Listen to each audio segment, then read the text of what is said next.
Good afternoon, all you bipolar and mental illness survivors. I hope you had a wonderful weekend.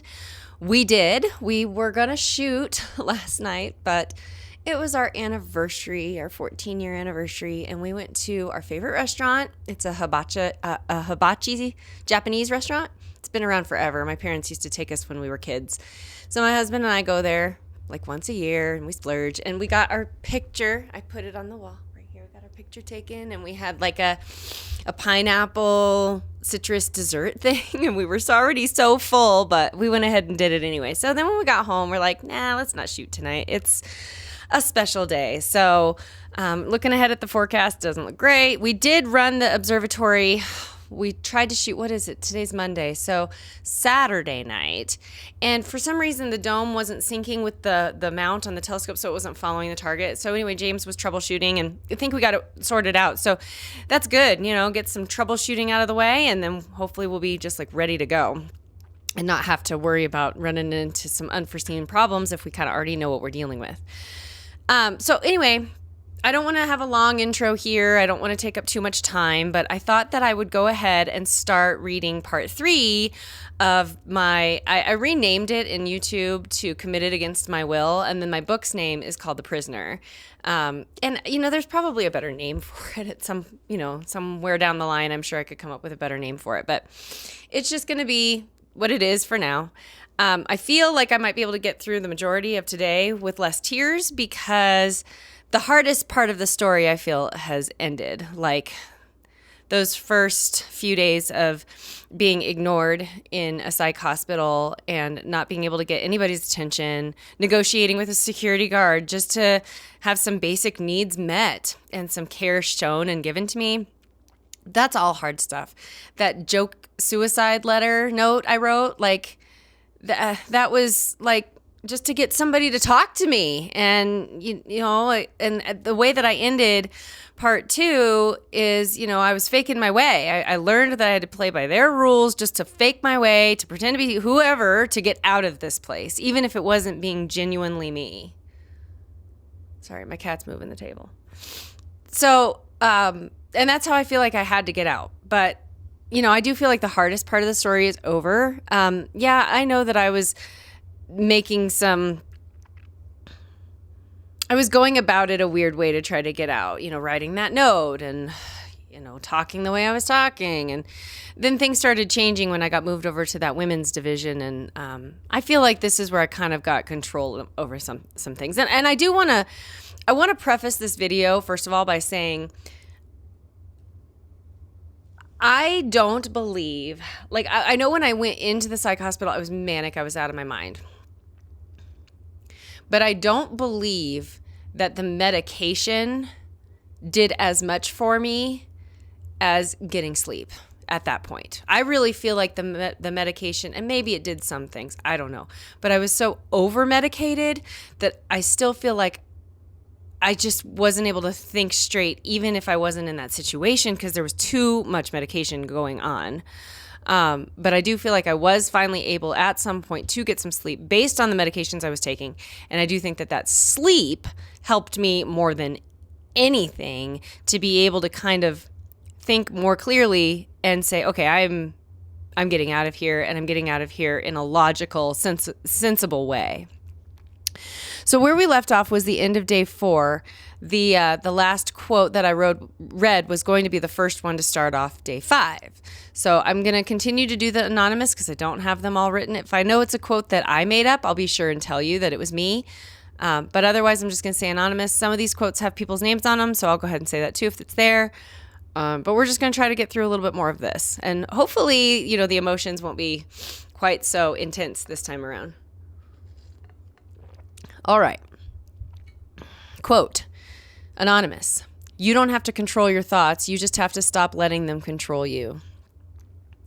When on day 5, the previous prissy counselor marched herself through the doors of the women's wing with her pen and clipboard in hand in the women's division, I was lost on how to fake my way through her.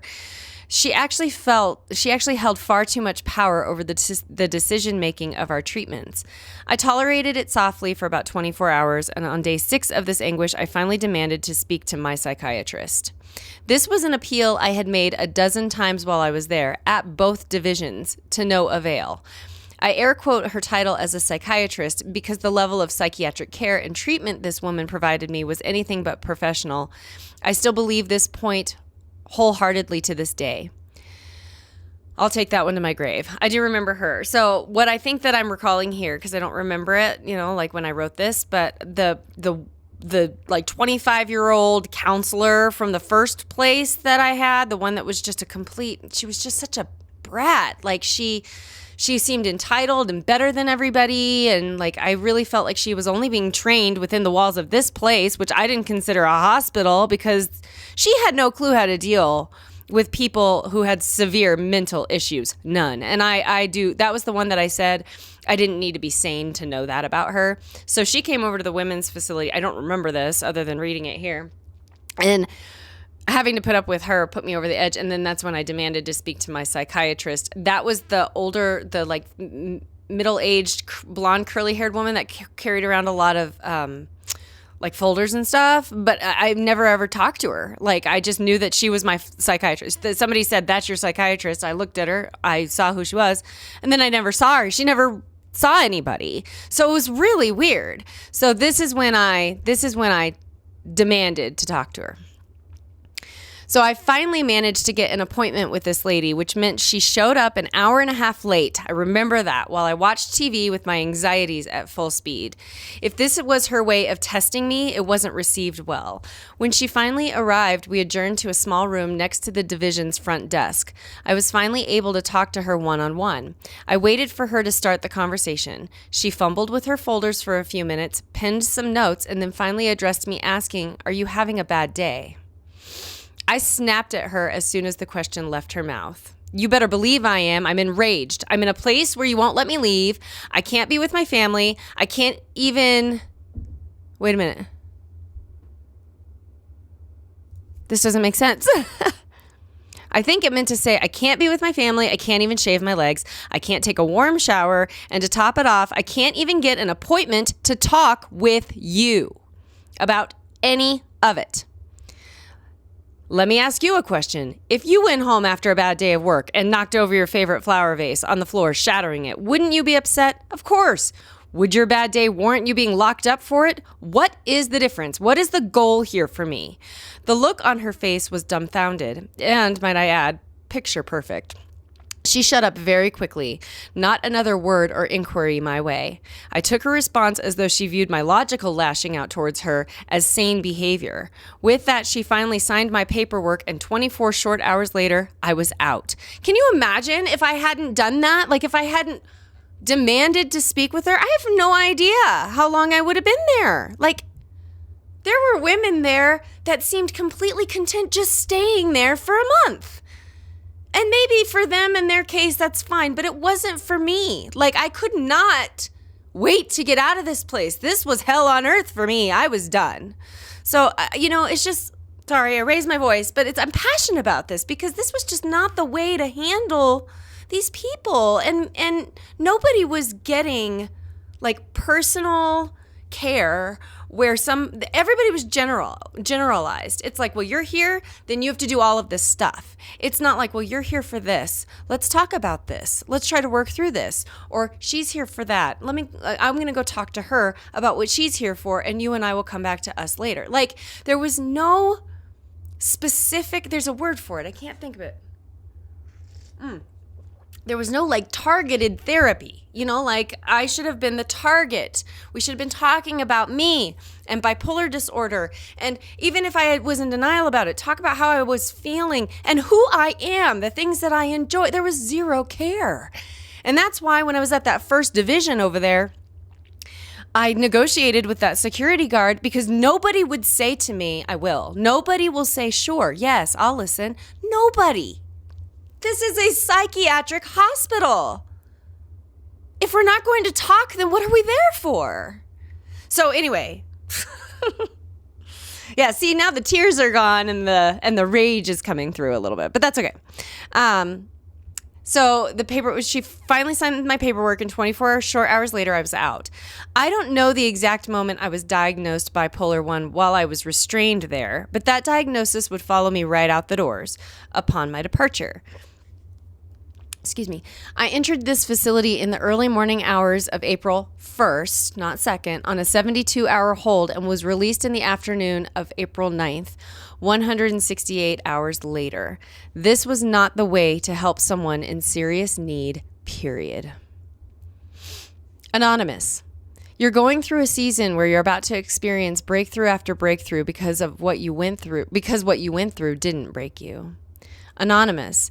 Just when the caterpillar thought her life was over, she began to fly.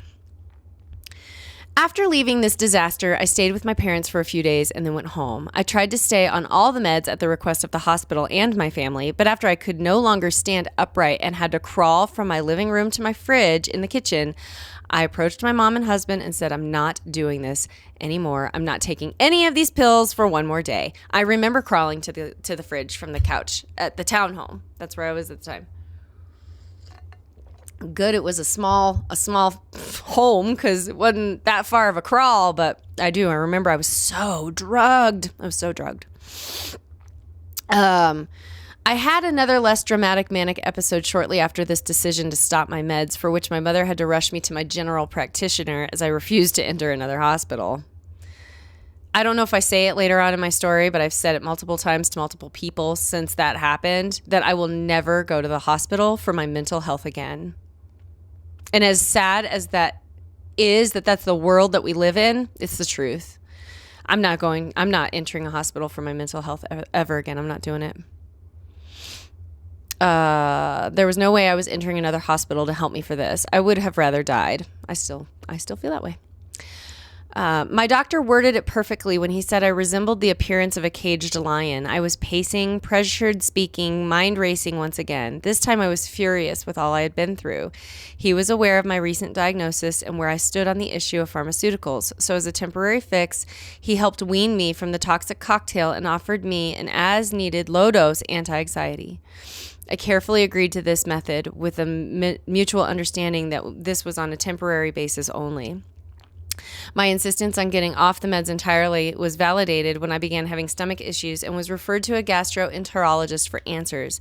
I don't recall the numbers exactly at that first appointment, but I do remember that my blood pressure was dangerously low. I do remember this. An endoscopy was recommended to identify and treat a pulsable ulcer. I can't even begin to explain the fear I felt walking into the hospital for this procedure. I obsessively thought, just stay quiet. Like, just stay quiet. Don't say anything. You don't want to get thrown back into that place again. One wrong glimpse of negative, erratic emotion, and I'm getting myself thrown back into the nut house. I pretended to be calm well enough to have the procedure done. The results determined that there was no sign of an ulcer. However, it did show that I did have a small hiatal hernia and significant gastritis, inflammation, and redness of the stomach lining. This was my proof that over-medicating had directly poor effects on my physical body. Now, let me just jump back for a second. That section where I talk about when I went to the hospital, like when I went to have this procedure, this endoscopy, and I had to walk back in the hospital, and I was like freaking out, and I'm like, please just don't even like show a sign of a problem, even though I'm fighting like with anxiety and panic, and because I didn't want to. I still have trouble with that at hospitals. I still have trouble at places where there are security guards. I know it's a small trauma in comparison to what's out there, but it is a trauma, and I've got these little triggers. I've gotten much better over the years. Like, I went to the hospital. I can't remember when that was, but I went not that long ago, and I really didn't even think about it. It's just certain situations, but I'm much better about it now. But that took me years to kind of get control over, like being like, okay, like I can get, not everybody's out to get me kind of thing. But that's what that experience did. It made me paranoid of this kind of stuff. Okay. Anonymous. Don't force pieces that don't fit. Not long after my release from the mental hospital, I was to see a psychiatrist through one of their approved facilities as a mandatory follow-up. I hated every second of the idea of knowing I had to go back and talk with yet another insensitive and unqualified doctor about how I was feeling. My mother and I made the appointment and showed up together. I waited an hour as they had my appointment wrong in their computer, an error for which I was blamed for the confusion, and met by yet another new psychiatrist. She was middle-aged, nicely dressed, and friendly in an obligatory way. She sat at a computer desk next to me in a roughly 6 foot by 6 foot room. My seat in one direction and hers in the opposite. We weren't even looking at each other. I was next. There was a desk. I remember this well. There was a computer desk here, and her chair was, and she was looking at that wall, and I was sitting here looking at this wall. So we weren't even looking at each other. She asked me 200 plus questions from a list on her computer screen, to which she typed every single one of my answers. She asked a question, never looked away from her screen, and began typing as soon as the responses left my mouth. This went on for over an hour. As I recall, she made eye contact with me twice, when we met and when I left. And when I was leaving, I was told that I needed to schedule another appointment. I responded with, "I'll call you to set that up," and I never contacted them again. I'm sorry, but that makes absolutely zero sense to me. What was the point? I might have well just been sitting talking to a robot or a tree. Like, they weren't even talking to me. And I remember her asking me, like, what are your hobbies? And I'm like, I like photography. What kind of pictures do you like to take? And she's not looking at me. She's looking at her computer because she's reading the next question. What kind of picture? And I'm sitting over here. What kind of pictures do you like to take? And I'd answer. She never looked at me. I'm serious, like 200 plus questions, went on over an hour. This was insane. Like, I don't understand. I am far more qualified, in my opinion, to be a psychiatrist than any of the actual psychiatrists I met at my hospital here for the state. And I'm not that smart. Like, I don't know, whatever. Okay. So I said that I'll call you to set that up, and I never contacted them again. Anonymous, your faith can move mountains, and your doubt can create them. I denied my bipolar diagnosis tooth and nail for the better part of the summer. I was off all psych meds by my 34th birthday. Okay, so I went in April. I was 33. My birthday was the following August. I turned 34. My mom and I even had a couple of fights over all of it. My birthday gift to myself was a small semicolon tattoo on my right ankle. Project Semicolon is a global social media movement that was founded earlier that same year. So the timing, I forgot that was founded that same year. By a young woman who had lost her father to suicide. She, too, had great experience with the depressive afflictions not unlike the ones that resulted in her father's death. She founded and created this movement to help people on a global scale come together in support of mental illness and to help raise awareness. The statement is that a semicolon is used when an author could have chosen to end their sentence, but Echo, stop, get off the table. Sorry, guys. Echo, get off the table. I've got papers and stuff over here she's trying to get into. The statement is that a semicolon is used when an author could have chosen to end their sentence but decided not to. This means that the author is you and the sentence is your life. This movement coincidentally began when my mania did, so this tattoo was a no-brainer for me. Unfortunately, I read last year, so this would have been 2016, that she too lost her life to suicide in March. Oh, I guess I wrote this I don't know. It says in March of 2017, but I'm sure that's right. Anyway, a dear old friend of mine who has become a very talented tattoo artist offered to do it for me free of charge. This was a big step for me in my journey, the first tattoo that would symbolize my walk with mental illness. I've got one other one since then. Kind of two. One of them's more faith-based, but I think it can all connect the dots, you know. Anonymous, sometimes your heart needs more time to accept what your mind already knows. We mature with the damage, not with the years. Finally, I started to come around in September when I realized that I wasn't feeling any better.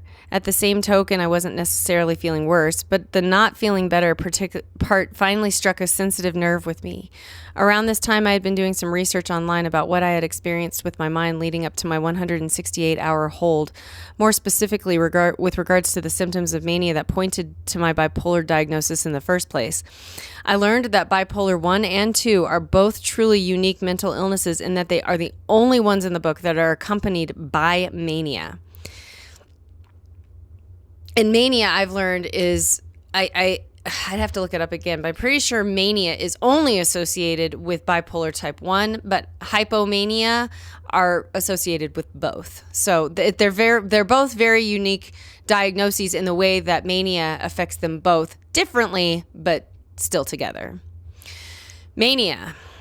This is the definition. Mental illness marked by periods of great excitement, euphoria, delusions, and overactivity, and excessive enthusiasm or desire and obsession. Synonyms: madness, derangement, dementia, insanity, lunacy, psychosis, mental illness. Upon learning these facts, I figured that because of this unique symptom, one wouldn't need to be a genius neurosurgeon to aptly identify it. Mania is not subtle. It doesn't hide. It's obvious, loud, and in your face. Mania symptoms are tried and true, and there's not one person in either of those two hospitals that I could have hidden that symptom from. Since my diagnosis and treatment, I have also been a witness to mania in others. You can't write it off as mere restlessness or excessive energy. It is a pure state of euphoric psychosis in which an individual is so mentally unbalanced that they completely lose all sense of their reality. The threat often so severe that it can take on the identity as an overwhelming sense of complete invincibility in its victims. After savoring the bitterness of my pride, I told my mom through tears that there could have been no other explanation for what I experienced, and I thought that I did in fact need pharmaceutical help. My experience with mania was delusional, plain and simple, like being on an intense opioid with an uncontrolled amount of anxiety and energy. I truly can't explain it any better than that.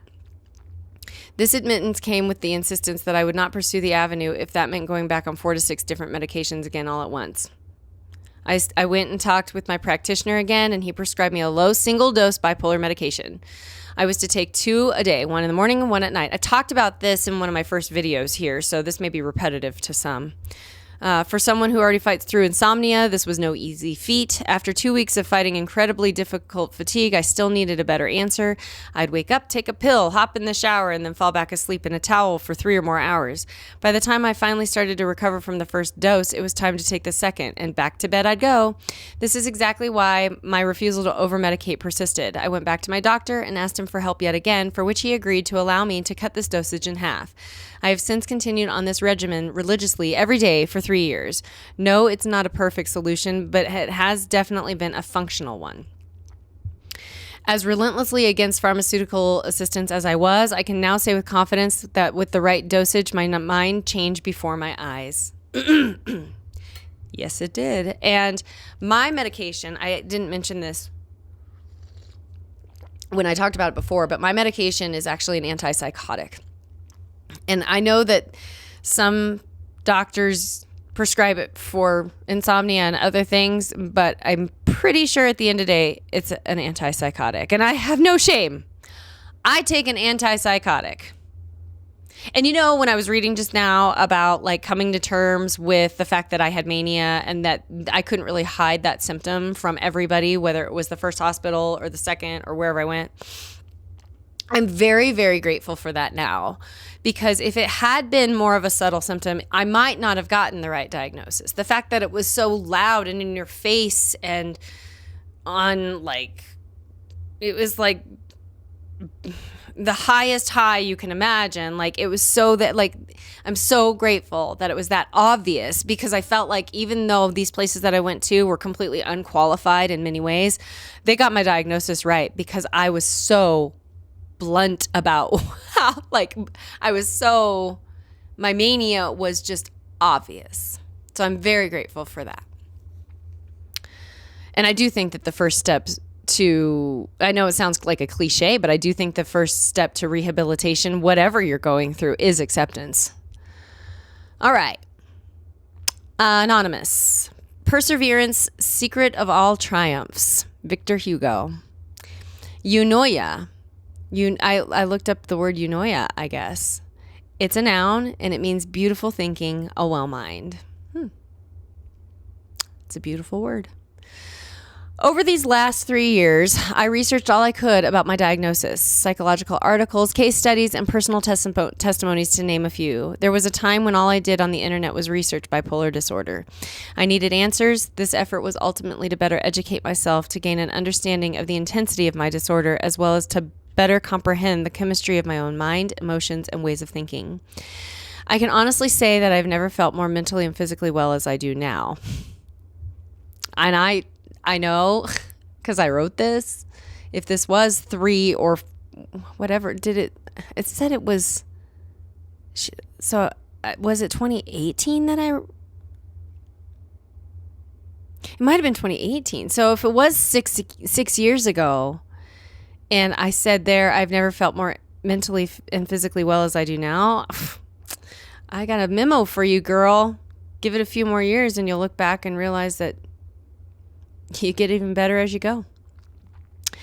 I approach situations with an entirely new and different intention. It truly is an astonishing feeling when your thoughts start making sense as a full-grown adult, and for the very first time at that.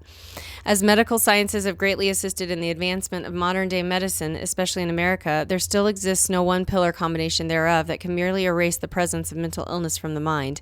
Mental illness is, at the end of the day, terminal. It is only through faith and fortitude where proper medication can actually accurately serve as a fire extinguisher to the destructive flames of disorderly thoughts. As psych meds do make us care less, an abundance of psych meds may make us not care enough. This is the biggest risk on the table when it comes to the topic of mental illness misdiagnosis and over-medicating.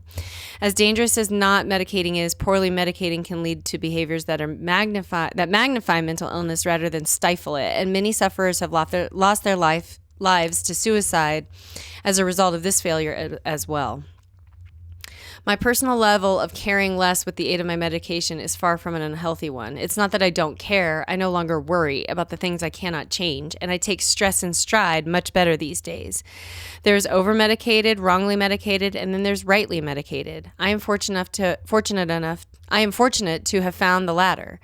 No, it didn't happen the way I wish it had, nor was it handled in a way I will ever fathom as appropriate, but as my faith has always shown me, God rarely answers prayers in the way we wish he would. Let me see how far into this video I am. I feel like I'm about 27 minutes. I should probably... Okay, let's stop here. Because I just looked at the quote that's going to lead off for the next part, and this gets very personal. And there may be some tears with this one moving forward, but it does get very, very personal. And I will go ahead, like I did the last one, and go ahead and say the quote that's going to lead off this next chapter. I'm getting close to the end here. We're getting there. Maybe 1 or 2 more parts after this, and we should be done. But the anonymous quote on this one is, "There is a unique pain that comes from preparing a place in your heart for a child that never comes." So you can kind of see where that's going. I have not talked about my childlessness on YouTube yet. That's going to be a first for me once we enter that topic. I figured that I would mention it at some point, but if my story expedites it and makes me talk about it sooner than later, then that's what it does. So we just have to, I'm just going to roll with, I'm going to ride the wave, however it comes, I'm just going to ride it out. And so if we're going to have that discussion on part 4 now, then we'll talk about me not being a mother and the pros and cons of that moving forward. But I just wanted to keep reading on, keep getting through the story. I do think that the hardest part of the trauma of the story is behind me. And truly, it has been a long time since I've thought about this experience. In part 2, when I talk about that mock suicide note that I wrote, and then that my husband said that he understood what I was trying to accomplish or trying to achieve by writing it. And it just knocked the wind out of me because I'd totally forgotten that. but when it comes screaming back, it kind of takes you back there for just a second, and it's like, whoa, yeah. And so you just process through it and you move on. So yeah, there were a couple of things that caught me a little by surprise when I was reading through it. And I don't think there's many surprises left, but wanted to go ahead and put part 3 out there. I'd like to do all of these, get them done and behind me, because I do feel like deep space shooting is coming up pretty soon. And so I want to kind of like have the order on my videos of these in order first, and get that kind of out of the way. So wanted to go ahead and address that. I also want to do a video on mindfulness. That's something that I've been thinking about lately. I'm sorry, I'm getting dinged. That's something I've been thinking about lately. So I do want to do a video on mindfulness and some mindfulness techniques that helped me, just to kind of share and put them out there, because you don't have to be a pro in this world to offer some advice for things that actually work personally for you and your experience. And that's partly what this channel is for, and I want to do that. So anyways, well, thank you for staying with me for part 3. We're going to say part 4 is maybe the last, but there might be a part 5 too. I don't want to make these videos super, super long. I just want to have them kind of in little short bits and pieces. So thank you again. The cat's meowing at me. So thank you again, you guys, and have a wonderful, beautiful week. I don't know if I'll drop another one today, tomorrow, whatever, but I thought I'd go ahead and put part 3 out for the beginning of the week to start this one off with, and we'll just go from here. All right, you guys take care. Have a beautiful Monday and take care of yourself. All right.